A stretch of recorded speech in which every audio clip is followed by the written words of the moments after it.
Hi, so I will be covering Cushing syndrome. So Cushing syndrome is as an endocrine disorder characterized by an increase in excess amounts of cortisol levels for a long period of time. Cortisol is a hormone that is made in the adrenal glands, which helps the body respond to stress and plays many other important roles. However, an excess amount of this hormone can lead to Cushing syndrome, and it's also characterized as a rare syndrome. So, symptoms of Cushing syndrome can vary depending on the level of extra cortisol that the person has, but here are some.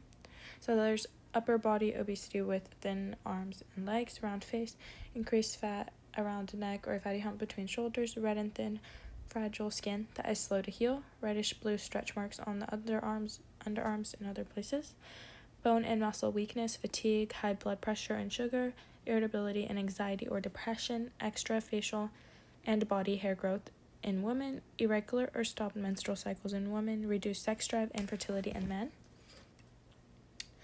So the causes include obviously too much cortisol within the body and the use of glucocorticoid medications, which are often used to treat inflammatory diseases such as lupus and asthma. And having this disease because of using those medications is known as an exogenous Cushing syndrome because medications obviously come from outside of the body and are coming in. And then pituitary tumors, which make too much ACTH, which is the hormone that tells the adrenal glands to make cortisol, and this causes 8 out of the 10 cases of Cushing syndrome.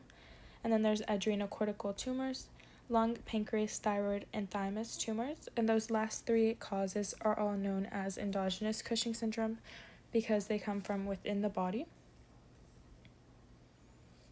Okay, so some diagnosis and treatment.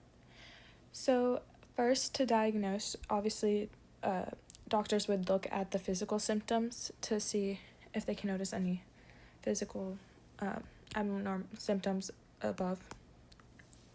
Okay, so the first diagnosis is using a 24-hour urinary test, which measures the amount of cortisol in micrograms in the urine, a CT scan, which uses x-rays and computer technology to make detailed images of the body, an MRI, which creates detailed pictures of internal organs and structures, and then there is dexamethasone suppression tests, which tells your body whether it's making more cortisol than normal.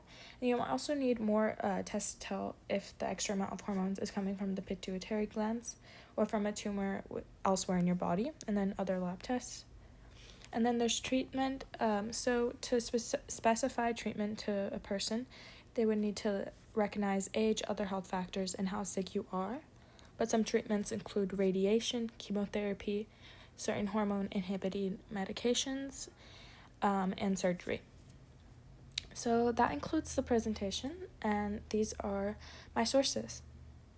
Thank you.